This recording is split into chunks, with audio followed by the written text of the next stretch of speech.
Porción bíblica Bo, Ben, cuarta parte, miércoles.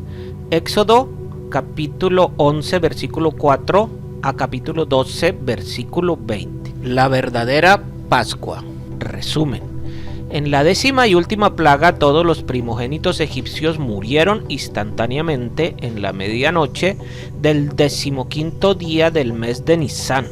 Anteriormente, Elohim le ordenó al pueblo hebreo preparar un cordero o cabrito para faenarlo y comerlo esa noche. Comentario cuarta parte. A pesar de que los hebreos habían renunciado a su participación en la cultura egipcia, el encanto del materialismo egipcio aún mantenía una fascinación para ellos. Por lo tanto, Elohim tuvo que sacarlos rápidamente de Egipto mientras aún estaban lo suficientemente impresionados por las 10 plagas y estaban dispuestos a dejar el único hogar que conocían y aventurarse a algo doblemente desconocido, lo inhóspito del desierto y una vida de santidad. Lo mismo es verdad siempre que salimos de un Egipto personal, es decir, siempre que dejamos atrás la familiaridad de una forma anterior de vida y nos elevamos a un nuevo nivel de conciencia divina y su correspondiente estilo de vida.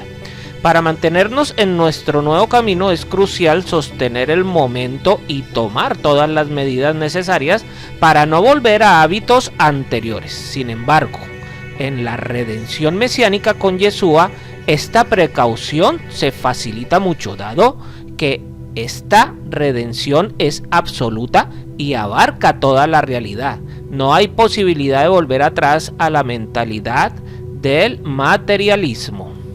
Y habrá gran clamor en toda la tierra de Egipto como nunca antes lo ha habido y como nunca más lo habrá. En Isaías 19 hay una profecía que habla de lo que va a pasar con Egipto en los últimos tiempos. Allí está escrito que el Eterno va a herir a Egipto en los últimos tiempos, como dice el versículo 22. Y Jehová herirá a Egipto, herirá, pero sanará. Y ellos volverán al Eterno, y él le responderá y los sanará. En Isaías 11:15 está escrito: y Jehová destruirá la lengua del mar de Egipto. A pesar de esas heridas que se verán en un futuro no muy lejano, no va a haber un grito en Egipto como aquella noche cuando todos los primogénitos fueron muertos. Este mes será para vosotros el principio de los meses, será el primer mes del año para vosotros. El mes de Abid ha sido establecido por el Eterno como el primero de los meses del año.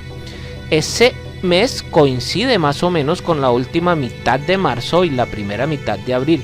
Según el calendario romano, la palabra Abid significa espigas verdes. En la Edad Media tomó el significado de primavera y así es usada en el hebreo moderno. En el mes de las espigas verdes, el de la primavera, el pueblo de Israel salió de Egipto. Es el mes de la redención. La redención es el inicio del programa de salvación del Eterno. Todo empieza con el sacrificio del Cordero cuya sangre libera de la muerte. Después viene la libertad de la esclavitud. Todo el programa de salvación está revelado en las fiestas del Eterno y por esto este mes tiene que ser el primero del año para que el programa esté en el orden correcto. Al alterar el orden de los meses, se altera el plan de redención del Eterno y no se entenderá. En la figura se ve la relación aproximada entre el calendario romano y el calendario hebreo. Los nombres de los meses que aparecen entre paréntesis son los que aparecen en la escritura bíblica. Los nombres de los meses romanos, septiembre hasta diciembre, nos muestran que había una relación antigua entre el cómputo bíblico y el romano. Septiembre corresponde al séptimo mes, Tisri. Octubre corresponde al octavo mes, Hesban. En noviembre corresponde al noveno mes, Kislev. Y diciembre corresponde al 10º mes, Tebet. Luego hubo cambios en el calendario romano y estos meses ya no corresponden al nombre que llevan. Septiembre ahora es el 9º mes del año romano. Está escrito en el Salmo 104:19. Él hizo la luna para medir las estaciones. La Torá dice que en primer lugar hay que basarse en la luna para medir las estaciones. Sin embargo, el sol también fue creado para mostrar los años, como está escrito en Génesis 1:14. Entonces dijo Elohim: haya lumbreras en la expansión de los cielos para separar el día de la noche, y sean para señales, para estaciones y para días y para años. El calendario hebreo es una combinación entre la luna y el sol. El año lunar tiene actualmente aproximadamente 354.36 días y el año solar aproximadamente 365.25 días. Por esta razón, si se sigue solamente la luna, van a faltar 11 días al año para llegar al solar, que es la que rige en la naturaleza. El calendario árabe sigue solamente la luna y el calendario romano sigue solamente el sol. Ninguno de los dos cumple los requisitos de la Torá. Tanto el sol como la luna tienen que ser la base para medir los años. Un mes bíblico siempre empieza con la luna nueva. Según la Torá, el primer mes Abid tiene que caer en la primavera, cuando la cebada está lista para ser cosechada en la tierra de Israel. Si nos regimos solo por el año lunar con 354 días, que no sigue el ciclo de la naturaleza, la primavera no caería en el mismo mes cada año. Y si seguimos solamente el año solar, no podríamos celebrar las fiestas según la luna nueva como manda la Torá. Tenemos entonces que tener una combinación entre la luna y el sol. Para ajustar la diferencia entre el año lunar y el año solar, en tiempos bíblicos se añade un mes extra al final del año en el caso de que la cebada no estuviera lista para ser cosechada. Para la fiesta del primer mes hacían falta un sacrificio de harina de cebada, y si no había cebada no se podía celebrar la fiesta. Así que hasta el siglo IV de la era común, la misma naturaleza de Israel decidía cuándo iba a ser el primer mes de cada año. Si la primavera venía tarde un año, se añadía un mes extra a los 12 meses del año. Si la cebada estaba madura, no se añadía. Más adelante se estableció un calendario fijo, que es el que usa en la actualidad el pueblo hebreo, y fue elaborado por Gilel II en el año 358 de la era común, en el cual se añade por reglas matemáticas un mes extra, el Adar II, cada 2 o 3 años. En total son añadidos 7 meses durante un periodo de 19 años. El año bíblico es de 360 días. No hay ningún testimonio en las escrituras de que hay que añadir un mes extra cada 2 o 3 años. La Torá no lo contempla. Entonces nos habla de que los calendarios son de manejo exclusivo del hombre, ya que para Jehová no existe el tiempo. El pasado, el presente y el futuro ocurren en el mismo tiempo, por lo cual es equivocado establecer el inicio de mes en una forma visual, como el primer rayo de luz de luna que puede ser vista por el ojo humano, porque actualmente hay instrumentos que pueden medirnos esta luminosidad de la luna a pesar de ser menor al 1%. Los que defienden esta visibilidad de la luna para empezar los meses, en la actualidad se les olvida que esta forma de medirlo no está en la Torá. Esto fue una norma del Sanedrín. Y por el contrario se pierden del gran movimiento espiritual de las fiestas, cuando la casa de Judá y la casa de Efraín celebran al mismo tiempo, y por la gran cantidad de almas que se encuentran conectadas en esos días es que se abren las puertas del cielo, y de por sí es casi lo único que celebramos en unidad de Yesurún, que es el Israel en una sola vara. En Segunda de Reyes 20 del 8 al 11 dice: y Yisquiyahu dijo a Yesyahu: ¿cuál será la señal de que Jehová me sanará y de que subiré a la casa de Jehová al tercer día? Respondió Isaías: esta será la señal de Jehová para ti, de que Jehová hará lo que ha dicho. Avanzará la sombra 10 grados o retrocederá 10 grados.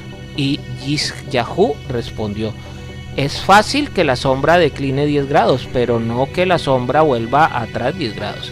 El profeta Isaías clamó a Jehová, y él hizo volver atrás la sombra 10 grados, en las gradas las que había declinado, en las gradas de Ahaz. En Isaías 38 del 7 al 8 está escrito: esta será para ti la señal de Jehová, de que Jehová hará lo que ha dicho. He aquí, Haré que la sombra en las gradas que ha descendido como el sol en las gradas de Ahaz vuelva atrás 10 grados. Y la sombra del sol retrocedió 10 grados en las gradas por las que había descendido. Esto nos da el indicio que el inicio de mes no puede ser el capricho de un ojo humano, sino más bien que puede ser establecido de antemano. En los tiempos del rey Saúl se establecía con exactitud cuando iba a ser la luna nueva, como está escrito en 1 Samuel 25. Y David respondió a Jehonatán: he aquí, mañana es luna nueva, y debo sentarme a comer con el rey, pero déjame ir para que me esconda en el campo hasta el atardecer del tercer día. Esto nos indica claramente, hermanos, que el tiempo es manejado por los hombres. El 10 de este mes, cada varón tomará para sí un cordero según sus casas paternas, un cordero para cada casa. Aquí cada uno se refiere a cada cabeza de hogar. El 10 del mes de Abib Nisan fue tomado un cordero para cada casa donde se iba a comer. Esto solo se hizo una vez. En las siguientes celebraciones no se introducía el cordero en la casa, solo se designaba y fue revisado durante 4 días para que fuera sin defecto, pudiendo ser tomado en cualquier momento. En el día 10 de Nisan, Yeshua entró en Jerusalén montado sobre un asno, como está escrito en Juan 12 del 12 al 15. Al día siguiente, cuando la gran multitud que había venido a la fiesta oyó que Yeshua venía a Jerusalén, tomaron hojas de las palmas y salieron a recibirle y gritaban: ¡Oh, Shiana! Bendito el que viene en el nombre de Jehová, el Rey de Israel. Yeshua, hallando un asnillo, se montó en él, como está escrito: no temas, hija de Sión, he aquí tu rey viene montado en un pollino de asna. Esto ocurrió en Shabbat del día 10 y el día 14, por consiguiente fue el cuarto día de la semana, miércoles. De esto aprendemos que Yeshua fue colgado sobre el madero a mitad de la semana, en el cuarto día. El cordero será un macho sin defecto de 1 año. Lo apartaréis de entre las ovejas o de entre las cabras. La palabra hebrea para cordero es se, que significa la cría de la oveja o de la cabra. Así que el cordero podría ser de cualquiera de estas dos clases de animales. El cabrito conecta el sacrificio de Pesaj con Yom Kippur, cuando se sacrifican 2 machos cabríos que llevan el pecado de los hijos de Israel. El día 10 del primer mes tiene un reflejo en el día 10 del séptimo mes, Yom Kippur, el día de la expiación. De esto aprendemos que el Mesías sufriente hace las 2 funciones de cordero y de macho cabrío, de morir para liberar a los primogénitos de la muerte y para quitar el pecado del pueblo. Por esto Yohanan ben Zeharia, Juan el Bautista, exclamó proféticamente cuando vio a Yeshua, como está escrito en Juan 1:29: he ahí el cordero de Elohim que quita el pecado del mundo. El cordero alude al sacrificio de Pesaj, que no quitaba el pecado sino liberaba de la muerte, y la frase que quita el pecado del mundo hace alusión al sacrificio de Yom Kippur. Macho. El cordero tenía que ser macho para simbolizar a un varón, Yeshua, sin defecto. El cordero tenía que ser sin defecto y para simbolizar a Yeshua, que no tenía pecado ni pecados, como está escrito en 1 de Pedro 1 del 18 al 20. Sabiendo que no fuisteis redimidos de vuestra vana manera de vivir, heredada de vuestros padres con cosas perecederas como oro o plata, sino con sangre preciosa como de un cordero sin tacha y sin mancha, la sangre del Mesías, porque él estaba preparado desde antes de la fundación del mundo, pero se ha manifestado en estos últimos tiempos por amor a vosotros. De 1 año. De aquí se concluye que es falso que el Mesías hubiera tenido un ministerio de 3 años y medio, sino que al ser un cordero su ministerio duró un poco más de 1 año, concretamente 70 semanas desde su purificación, bautizo, donde inició su nueva vida en las aguas del río Jordán, hasta su ascensión a los cielos. Yeshua es un cordero, no una vaca roja, y lo guardaréis hasta el día 14 del mismo mes. Entonces toda la asamblea de la congregación de Israel lo matará al anochecer. El cordero tenía que ser revisado durante los 4 días para que fuera perfecto. Lo mismo pasó con el Mesías cuando entró en Jerusalén el día 10 de Nisán aquel año. Estuvo varios días enseñando en el templo y durante ese tiempo podían venir y hacerle preguntas. Vinieron los más estudiosos del pueblo para interrogarle e incluso intentaban atraparle en alguna palabra, como está escrito en Mateo 22:15. Entonces se fueron los fariseos y deliberaron entre sí cómo atraparle, sorprendiéndole en alguna palabra. Primero fue cuestionada su autoridad, luego le probaron con la pregunta sobre el impuesto al César y después le preguntaban sobre la resurrección y finalmente sobre el gran mandamiento. En todas estas pruebas mostró que era un cordero sin defecto. Al final nadie se atrevía a hacerle más preguntas, como está escrito en Mateo 22:46. Y nadie pudo contestarle ni una palabra, ni ninguno desde ese día se atrevió a hacerle más preguntas. Luego fue interrogado por el Sanedrín, el gobierno de Israel, y luego por Pilato y Herodes, el gobierno de los gentiles. Ninguno podía encontrar un delito en él, era un cordero sin mancha. Toda la asamblea de la congregación de Israel, todo Israel tenía la responsabilidad de matar el cordero, pero no todos podían sacrificar. Esto nos enseña que el agente de una persona es como la persona misma. Esto se cumplió cuando el Mesías fue entregado a la muerte por 3 grupos representativos de todo Israel, según Lucas 23:13, donde está escrito: entonces Pilato convocó a los principales sacerdotes, a los gobernantes y al pueblo. El pueblo de Israel tenía sobre sí la responsabilidad de sacrificar el cordero de la redención. Por lo tanto, no fue un fracaso lo que sucedió con Yeshua, todo estaba en el plan divino para la salvación del mundo. Jehová usó el rechazo de los judíos contra su propio Mesías para cumplir su plan que había revelado en los profetas, como está escrito en Hechos 2:23.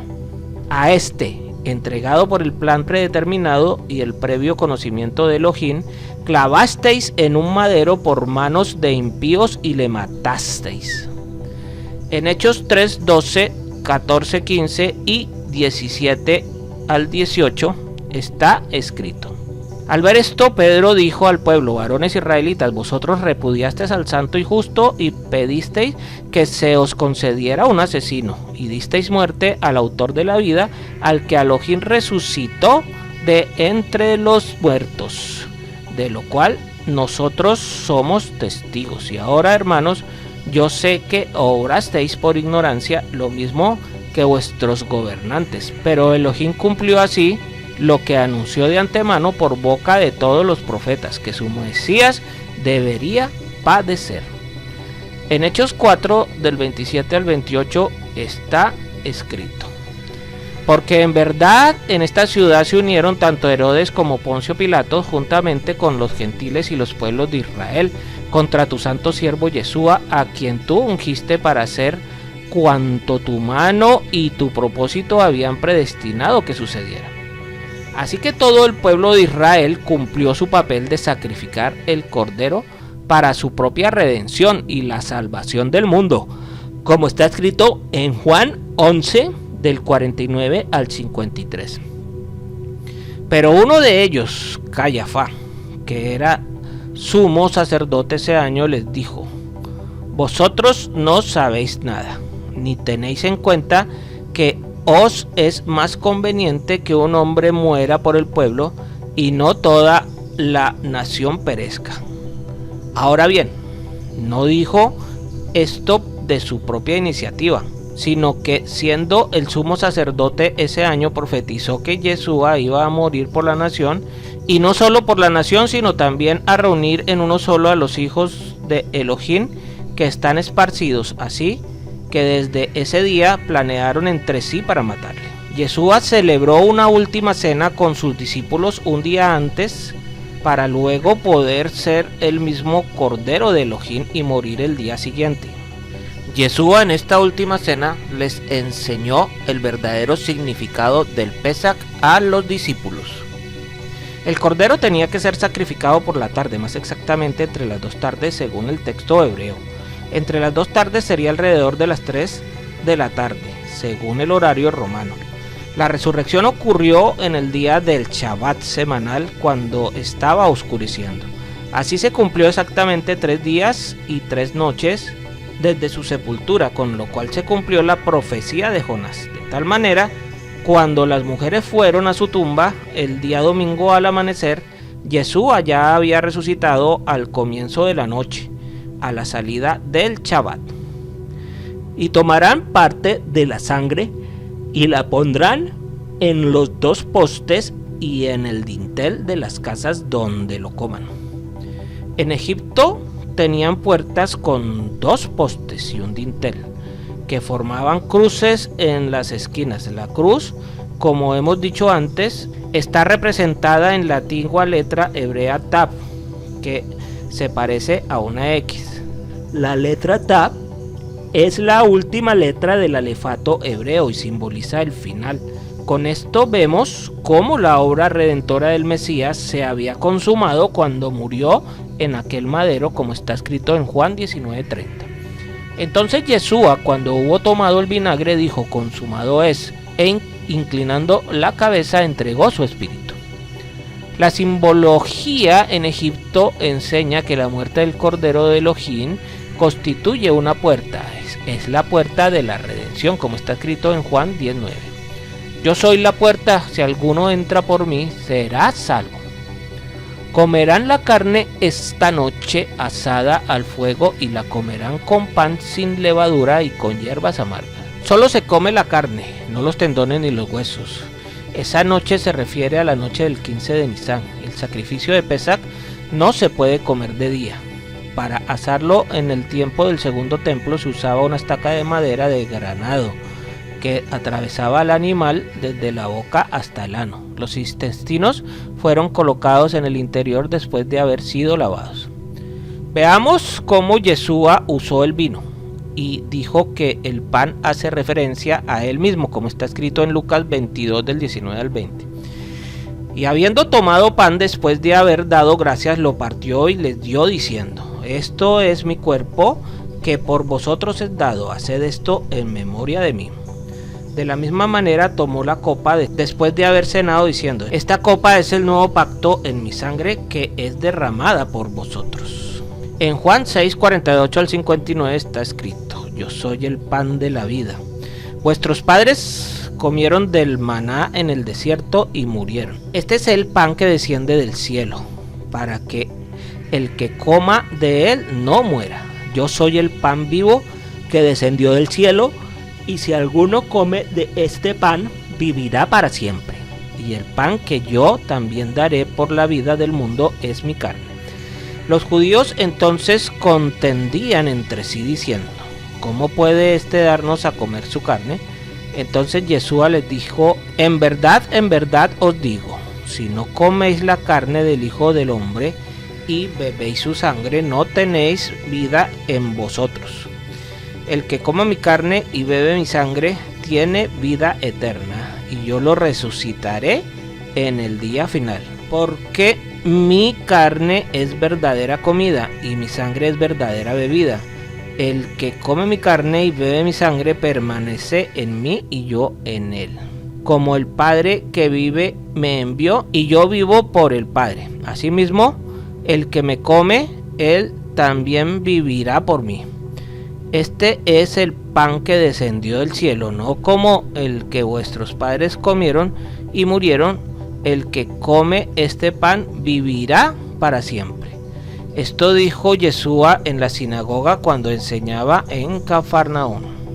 La aplicación profética de Yeshua de comer su carne y beber su sangre tienen una propia clara relación con la celebración del pacto. No comeréis nada de el crudo ni hervido en el agua, sino asado al fuego, tanto su cabeza como sus patas o sus entrañas. Esto nos enseña que el espíritu de Yeshua tenía que pasar por el fuego eterno para redimirnos de allí. Su cabeza habla de la mente del Mesías, como está escrito en 1 Corintios 2:16. Porque quien ha conocido la mente de Jehová para que le instruya, mas nosotros tenemos la mente del Mesías.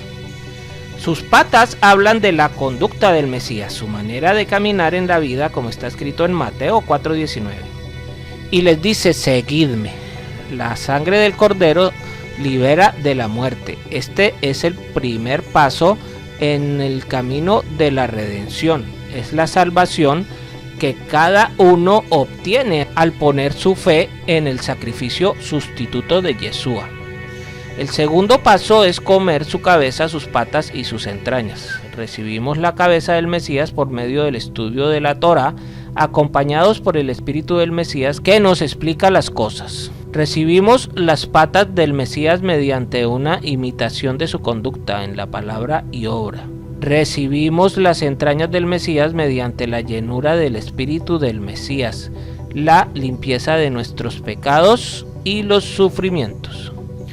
Y no dejaréis nada de él para la mañana, sino que lo que quede de él para la mañana lo quemaréis en el fuego. Este texto nos enseña que el primer hombre fue totalmente eliminado con la muerte del Mesías. El segundo hombre fue creado con su resurrección, como está escrito en 1 Corintios 15, 22, 45 y 47. Porque así como en Adán todos mueren, también en el Mesías todos serán vivificados. Así también está escrito: el primer hombre, Adán, fue hecho alma viviente. El segundo, el último Adán, espíritu que da vida. El primer hombre es de la tierra terrenal. El segundo hombre es del cielo. En Efesios 2:15 está escrito: aboliendo en su carne la enemistad, la ley de los mandamientos expresados en las ordenanzas, para creer en sí mismo, de los dos un nuevo hombre, estableciendo así la paz. Efesios 4:22 al 24 dice: que en cuanto a vuestra anterior manera de vivir os despojéis del viejo hombre que se corrompe según los deseos engañosos, y que seáis renovados en el espíritu de vuestra mente, y os vistáis del nuevo hombre, el cual en la semejanza a Elohim ha sido creado en la justicia y santidad de la verdad. La palabra hebrea Pesach viene de la raíz pasak, que significa pasar por encima, saltar, en alusión a que el Eterno saltó por encima de las casas de los hijos de Israel sin hacerles daño, cuando mató a todos los primogénitos de Egipto. Porque esta noche pasaré por la tierra de Egipto y heriré a todos primogénitos en la tierra de Egipto, tanto de hombre como de animal, y ejecutaré juicios contra todos los dioses de Egipto. Yo soy Jehová. Los primogénitos representan el resto del pueblo, como está escrito en Salmos 136:10. Al que hirió a Egipto en sus primogénitos, porque para siempre es su misericordia. Y la sangre os será por señal en las casas donde estéis, y cuando yo vea la sangre pasaré sobre vosotros, y ninguna plaga vendrá sobre vosotros, para destruiros cuando yo hiera la tierra de Egipto. La palabra hebrea para señal es ot, aleph, bat, tav. En este texto ha sido escrita a propósito de manera incompleta, sin la letra Vav, que significa clavo, quedando así con la primera y la última letra del alefato hebreo. Esto nos enseña que la sangre del Cordero de Pesach es una señal incompleta para los hijos de Israel. Hay otra señal más completa donde no faltan los clavos en relación con la sangre sobre los maderos.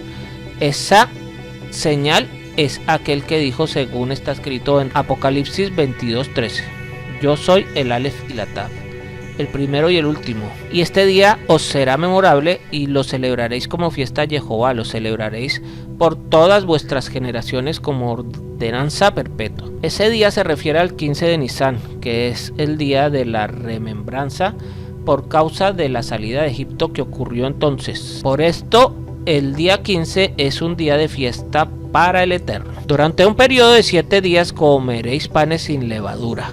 Además, desde el primer día quitaréis toda levadura de vuestras casas, porque cualquiera que coma algo leudado desde el primer día hasta el 7º día, su alma será cortada de Israel. Deuteronomio 16:8 dice que hay que comer matzá durante un periodo de 6 días. Esto se interpreta que en el día 7º ya no hay la obligación de comer matzá, pan sin levadura, es opcional, siempre y cuando no se coma hametz, algo leudado. Desde el primer día quitaréis toda levadura de vuestras casas. La palabra Rishon, primero, tiene el mismo significado. En español existe algo similar en la expresión primero que todo, que da a entender que hay que hacer algo antes de otra cosa. No está permitido tener hametz, algo leudado, en el momento de sacrificar Pesaj, como está escrito en Éxodo 34:25. No ofrezcáis la sangre de mi sacrificio, el cordero de Pesaj, como pan leudado, ni se dejará nada del sacrificio de la fiesta del Pesaj hasta la mañana. Esto nos enseña que hay que eliminar todo hametz durante la mañana del 14 de Nisan. De aquí surgió la ceremonia de buscar todo resto de levadura la noche del 14 de Nisan. La idea es que no puede haber hametz a partir del mediodía del 14. Cuando está permitido sacrificar el cordero antes del mediodía, tiene que estar eliminada toda la levadura. Su alma será cortada de Israel. No se refiere a darle pena de muerte, sino que su alma es cortada de su relación espiritual con el pueblo de Israel y con el Eterno, como está escrito en Levítico 22:3. Esa alma será cortada de mi presencia. En resumen, la levadura simboliza el pecado. La importancia que da la Torá para la eliminación de todas las sustancias leudadas y de la prohibición rígida de no comer esas sustancias nos enseña varias cosas. Primero, el pecado fue eliminado con la muerte del Cordero de Elohim. Segundo, para ser parte de la redención final hay que trabajar meticulosamente para eliminar todo pecado en la vida personal, la casa. Tercero, Yeshua es el pan sin levadura, sin pecado, que es ofrecido a todo israelita para que lo reciba personalmente y así sea parte de la redención. En el profeta Sofonías del 1 al 12 hay una referencia al momento de la búsqueda de sustancias leudadas con una vela durante la noche del 14 de Nisan, llamado Bedikat Hametz, como está escrito. Y sucederá en aquel tiempo que yo escudriñaré a Jerusalén con lámparas y castigaré a los hombres que reposan como el vino en sus heces, los que dicen en su corazón, ni bien ni mal hará Jehová. Y en el primer día tendréis una santa convocación y otra santa convocación en el séptimo día. Ningún trabajo se hará en ellos, excepto lo que cada uno deba comer. Solo esto podéis hacer. Durante la semana de la fiesta de los panes sin levadura, en hebreo Had HaMatzot, hay 2 días festivos, 2 Shabbats. El primero y el séptimo son los 15 y 21 del mes. En cada uno de estos días hay que hacer una convocación de santidad. Guardaréis el pan ácimo, porque en este mismo día saqué yo vuestros ejércitos de la tierra de Egipto. Por tanto, guardaréis este día por todas vuestras generaciones y como ordenanza perpetua. Refiere a que hay que guardar los panes ácimos para que no se fermenten y guardar el día para no hacer labores. El proceso de fermentación en el pan representa el pecado. El pecado está simbolizado por la esclavitud de Egipto. Por 7 días no habrá levadura en vuestras casas, porque cualquiera que coma algo leudado, esa alma será cortada de la congregación de Israel, ya sea extranjero o nativo del país. El extranjero, en hebreo ger, se refiere aquí al que ha hecho conversión circuncidándose para ser parte de la congregación de Israel. No comeréis nada leudado en todo lugar donde habitéis. Comeréis panes sin levadura. Este mandamiento no está limitado a la tierra de Israel, sino que se debe cumplir en todo el mundo. Que el Padre Eterno les bendiga y les guarde. Les habló el More Naftali ben Yehuda.